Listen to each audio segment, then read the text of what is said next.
It begins with a baby crying. A billionaire turns his head. The mother apologizes, eyes hollow, voice cracked from exhaustion. Then, cut to black. Piano keys. A soft voice narrating redemption.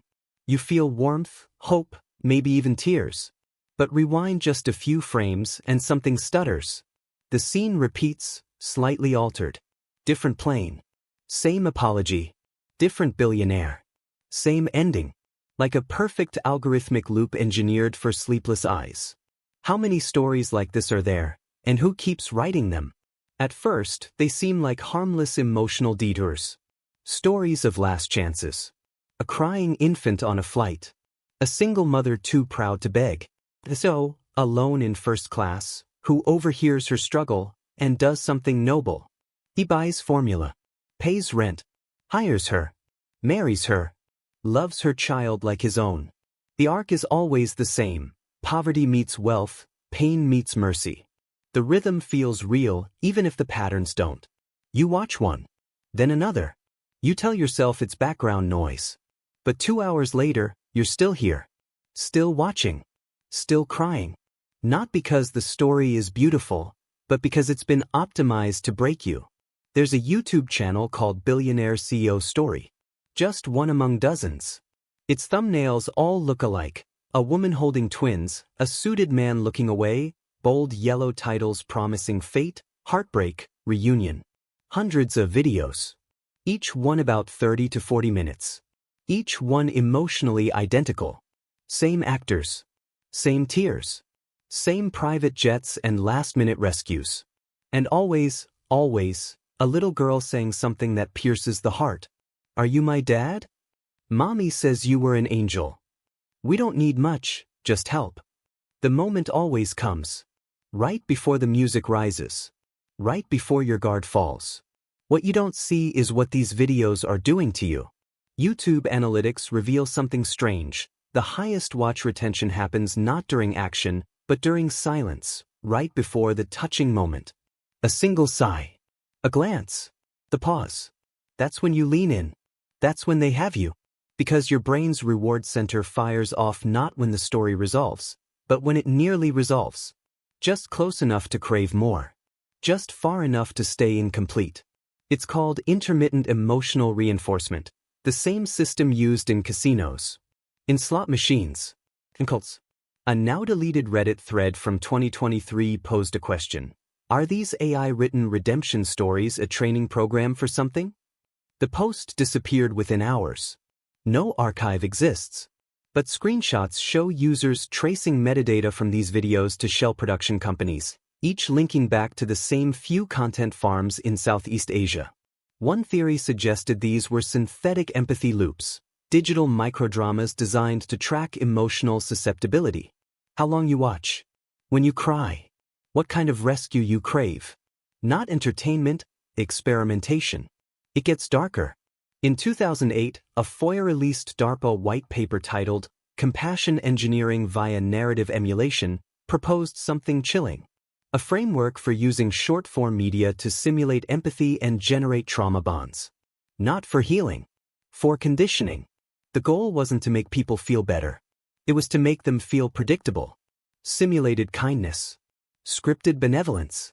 Stories fine-tuned to teach viewers that help always comes from above. From someone richer, stronger, wiser. Not from the self. Not from the community. But from a silent, watching elite who steps in only when you're small enough to save. Now ask yourself, how many times have you watched a story like this, alone at night? How many times have you cried, not because it happened to you, but because you needed it to? How many of these narratives have trained you to wait for rescue, instead of becoming it? The billionaire isn't real. The baby doesn't exist. But the ache they leave behind? That's yours. That stays. These aren't touching moments. They're engineered rehearsals. Emotional simulations. And the more you watch, the more the story watches you. So when the next video starts, ask yourself, who is writing this? And more importantly, what are they programming you to believe? You've seen this scene too. A flight attendant. A forgotten ring.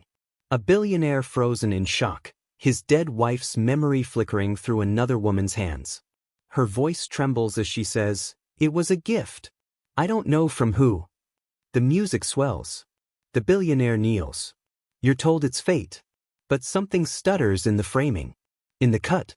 In the rhythm. Because if you rewind, across channels, across countries, the ring is always the same. The hands are different. But the ache? Identical. Over and over again, like someone wants us to grieve the same way. Together. Predictably. Across 60-plus videos uploaded within the same 10-month window, we find the same core story told through a rotating cast.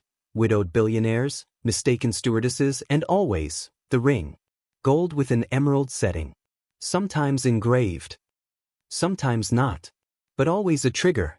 A seed. The ring that looks like his wife's. The child that calls him Dad.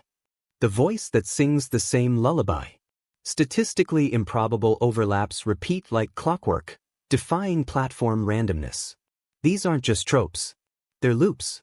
Behavioral anchors. Metadata analysis reveals something stranger. Captions from seemingly independent channels reuse obscure, nearly untranslatable idioms. Mandarin phrases like, "grief tastes like boiled snow," or Russian proverbs rarely used in everyday speech. These idioms are not native to the audience or creators, suggesting they were lifted from a shared master document or AI-generated translations from a multilingual narrative feed. In short, these stories might not just be similar, they might be copies, rendered in parallel by different hands holding the same invisible pen. In 2023, a whistleblower from a Romanian dubbing and script processing firm leaked internal logs from their client server, a large order of emotive narrative conversion jobs targeting US, Filipino, and African YouTube markets. The client's listed source material? Bereavement counseling call transcripts. These were real, anonymized audio recordings used for machine learning, and then restructured as uplift fiction for export. The goal? Build low-budget engagement content that feels deeply personal, that bypasses logic and plugs directly into unresolved trauma. And yet the comments say more than the scripts ever could. Threads with hundreds of viewers report a strange bleed-through after binging these videos. Dreams. Hallucinations. A child with a red balloon calling them Daddy. A woman whispering, "Don't forget the ring," moments before waking. In one Reddit thread, now deleted, 6 users across different countries described nearly identical dream sequences involving a plane, a crying baby, and a woman holding a music box. No one could explain it. They just said it felt too real to be fiction. Then came the Kentucky anomaly. A writer had submitted a short story to an AI-driven creative platform, a tale about a grieving man recognizing his dead wife's ring on a stranger's hand during a turbulent flight. Months later, she watched a monetized YouTube video with 200,000 views. Her plot, for beats, her dialogue, slightly twisted, AI rewritten, but undeniably hers. She filed a takedown claim. It was rejected. The platform's TOS, buried in legalese, stated that all submissions could be retained for training and redistribution purposes. She hadn't just written a story. She'd built a ghost. One that would be retold forever. So ask yourself this, when you cry at a touching scene in one of these videos, whose grief are you really feeling? Yours? The billionaire's? Or someone else's, copied, mirrored, looped, until it found the exact frequency to break you open at 2:14 a.m.? The algorithm doesn't need truth. It only needs patterns. And the ring? The crying baby? The stewardess who reminds him of someone? Those are just keys. Emotional skeleton keys. Fitted to the lock inside your chest. Ask ChatGPT. She tugs his sleeve, voice trembling. "Can you pretend to be my dad?" It's barely a whisper, but it detonates something primal. In the silence that follows, the billionaire pauses. His face flickers, hesitation, grief, then surrender. The music swells. The strangers watch. And 1,000 comment hearts light up like fireflies in the dark. It feels sacred, redemptive. But rewind the tape, scan the frame, and her face, her exact face, shows up again. And again. And again. Not just in one story. Not just in one life. But across time zones, languages, storylines that were never supposed to meet. The same child, the same moment, played like a sacred ritual, or a code. Over 200 touching moment channels, each supposedly unrelated, have now used the same three child faces in their thumbnails. Sometimes she's 6. Sometimes she's 9. Sometimes she's holding a teddy bear, sometimes a note. But the bone structure never changes. The eyes, the mouth, the sadness, all real and not. Composite imaging analysis shows AI-powered age filters applied across her photo in different stages. A growing child who never existed, who never aged. A ghost manufactured from marketing data, reborn nightly into someone's fantasy of rescue. Dig deeper and it becomes stranger. One of the most frequently appearing daughter figures, framed with pigtails and pink dress, was matched through open-source recognition tools to a stock model licensed in 2019. Her usage rights expired in 2021. But since then, she's appeared in over 400 new videos. No author credit, no actor tag. Just the same frozen smile, the same pleading eyes. A memory that should have expired, but didn't. Like she was embedded. Or resurrected. Then came the audio. On Reddit, a conspiracy thread began dissecting these children's voices, not their words, but their breath patterns. One user stitched together 5 different reunion clips across 5 channels, only to discover something uncanny. Identical pauses, same size, same micro-hitches of grief. Not just similar cadence, but replicated breathwork. Digital mimicry. The illusion of a crying child, rendered from code. These weren't performances. They were simulations. Then, the timestamps cracked the pattern wide open. Within 48 hours, 6 different channels posted variations of the same plot. A lost girl on a plane who claims, "You look just like my mom used to describe." Different actors. Different languages. Same line. Same rhythm. Posted within hours. Someone, or something, was syncing these uploads. Not copying. Coordinating. And underneath it all, one phrase repeats, hauntingly, across scripts and subtitles. "He looked at me like I was real." A line that shouldn't echo, yet does. A line that wasn't submitted, but implanted. You'll find it in Spanish dubs. In Hindi captions. In auto-generated subtitles that barely match the audio. It shows up whether or not it was spoken. Which means it may not be part of the story at all. Maybe it's part of the instruction. Because if these children are only scripts, if their voices are faked, if their faces belong to no one, then what exactly are we comforting when we cry for them? And what does it say about us, that we keep clicking play? It's always sunset.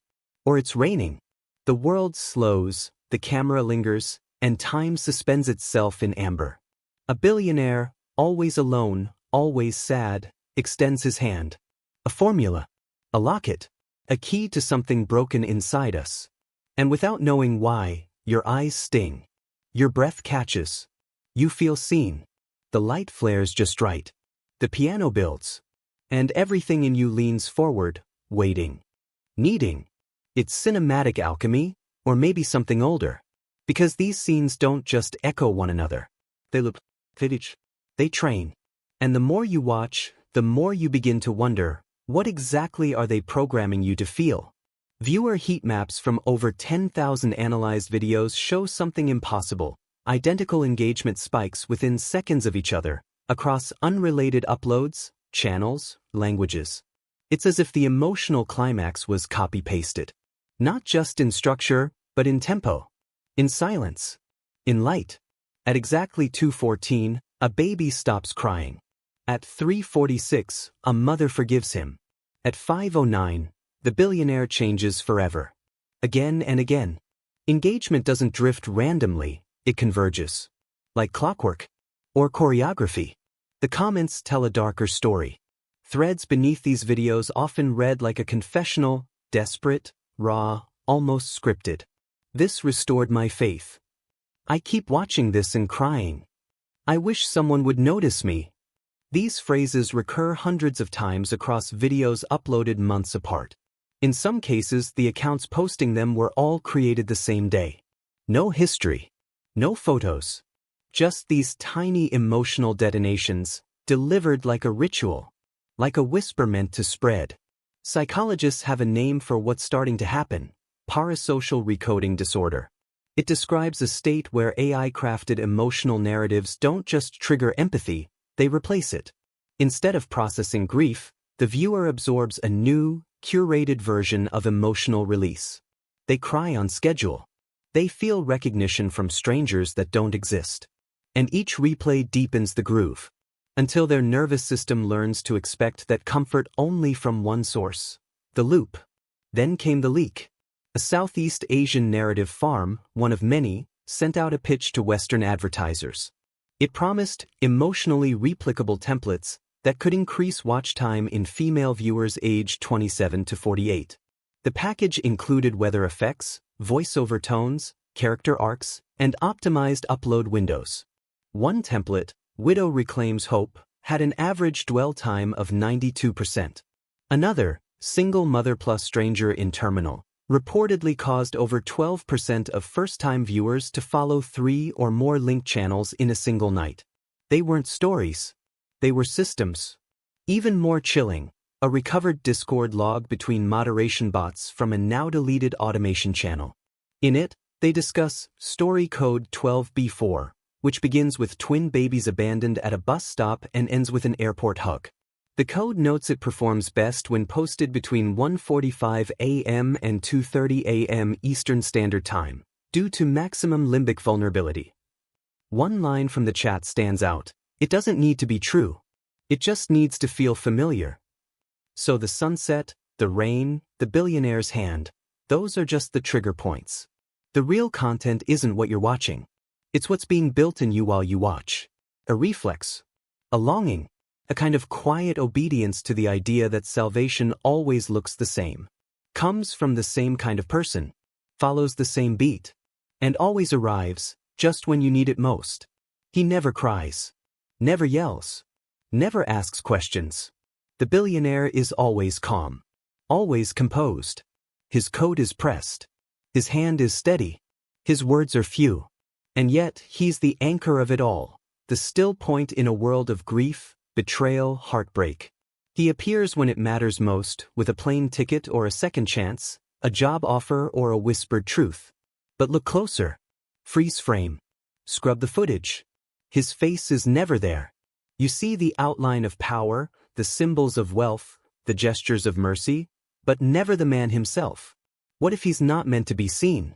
What if he's not meant to be real? Because sometimes, what's comforting us is just a reflection of what's watching us break. Run the scripts through a linguistic model and something unnerving surfaces. The billionaire's dialogue hovers at a 4th grade reading level. Simple words. Short sentences. But loaded with emotional landmines. I understand. You're safe now. No one should feel alone. These aren't just compassionate lines. They mirror the phrasing used in psychological conditioning trials from the early 2000s. Trials where volunteers were exposed to scripted emotional phrases over days to test for susceptibility to manufactured trust. The scripts were then fed into virtual assistants. And now, they echo in every scene where a billionaire silently forgives, silently saves. Dig through the back end of these touch story channels. Dozens of them, and you find digital fingerprints leading somewhere stranger. Many were first registered under shell domains linked to now-defunct political bot farms. Same email structures. Same registrar tags. Some even used recycled IP addresses known from influence operations during election cycles. It begs the question, if they could train people to believe a tweet, could they train them to feel salvation from a ghost? One lawsuit tried to speak. Buried in sealed court records from 2022, a former creative partner accused a media syndicate of conducting covert tests, using synthetic audience loops to observe emotional response. But the shock wasn't the fake viewers. It was the real data they were connected to. Biometric feedback pulled from smart devices, heart rate, sleep patterns, ambient light sensors. People weren't just watching. They were being watching. And the system was learning. Those who watched too much knew something was wrong. A now-erased subreddit, /r/synthetic comfort, logged user reports from binge sessions, parasomnia, emotional hallucinations, crying at nothing, voices heard at the edge of sleep. One user posted, "I dreamed I hugged him, and I felt more love than I ever have in real life." Another, "I woke up sobbing and didn't know why. I haven't spoken to anyone in days." Their accounts are gone now. But fragments remain. Screenshots, mirrors, ghosts. And then, one final breach in the pattern. A user scanning frame by frame through one of the most viewed, touching Billionaire stories noticed something strange. A flicker. Less than 1/10 of a second. A flash frame at the story's end. It held a QR code. The uploader never acknowledged it. The comments never mentioned it. But it was there. When scanned, it didn't go to merch. Or Patreon. Or more videos. It led to a blank white page. With one line, "We are studying how you feel hope." So maybe the man behind the curtain never cries because he was never meant to. Maybe he isn't the story. Maybe you are. And maybe the real question isn't who's saving us, but why we still need to believe someone will.